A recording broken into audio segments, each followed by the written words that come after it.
আজকের গল্পটি একটি ইন্ডিয়ান লেডিকে নিয়ে, যার নাম হচ্ছে অরুণিমা সিনহা। আপনাকে মানসিকভাবে শক্তি এবং সাহস দেবে আজকের গল্পটা। অরুণিমা সিনহা যখন রাতের বেলা ট্রেনে করে যাচ্ছিল, তো এমন সময় কিছু বখাটেরা তাকে উত্ত্যক্ত করে এক পর্যায়ে তাকে ট্রেন থেকে ছুঁড়ে ফেলে দেয়। যখন সে ট্রেনের নিচে পড়ে যায়, এমন সময় তার জ্ঞান চলে যায়। যখন সকাল হয়, কিছু স্থানীয় তাকে দেখে তাকে হসপিটালে নিয়ে ভর্তি করে। যখন হসপিটাল থেকে তার জ্ঞান ফিরে, এমন সময় সে দেখতে পায় যে তার আসলে একটি পা নাই, একটি পা চলে গেছে।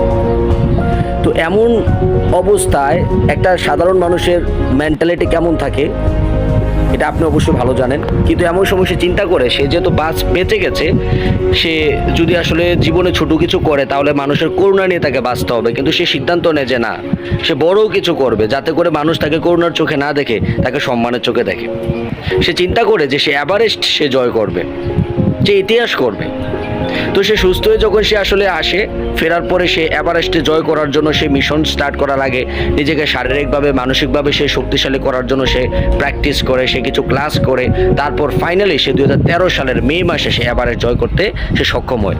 একটি পা নাই এমন একটা মেয়ে এভারেস্ট জয় করে ইন্ডিয়াকে পুরা তাক লাগিয়ে দেখিয়ে দেয়, পুরা সারা বিশ্বকে দেখায় দেয়, শুধু নট অনলি ইন্ডিয়া। সো আজকে একটা বিষয় চিন্তা করেন যে আমাদের সমাজে এরকম শারীরিকভাবে প্যারালাইজড মানুষ খুবই কম আপনি পাবেন, কিন্তু মেন্টাল প্যারালাইজড মানুষ আপনি অনেক বেশি পাবেন। আজকে আমাদের ঘরে ঘরে আজকে মেন্টাল প্যারালাইজড মানুষ, কিন্তু শারীরিক প্যারালাইজড আসলে মানুষ খুব কম। সো এখান থেকে শিখার বিষয় হচ্ছে এটাই, যে লাইফে যদি আপনি শারীরিকভাবে প্যারালাইজড হন, ইট ডাজেন্ট ম্যাটার, আপনি জীবনে অনেক কিছু করতে পারবেন, কিন্তু যদি মেন্টাল প্যারালাইজড হন, আপনি কিছুই করতে পারবেন না।